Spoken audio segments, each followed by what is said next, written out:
Lutuin na natin guys ang ating mais. Okay na guys. Dahon na kampalaya. Red mais. Sino nakakaalam sa luto na to guys? So ayan.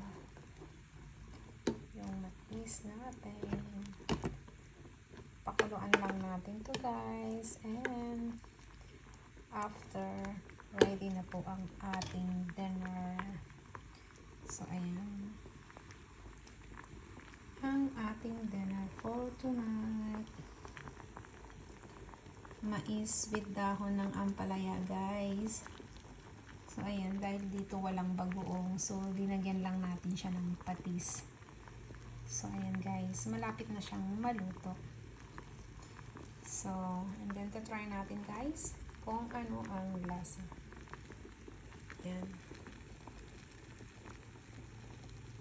Thank you guys. Bye.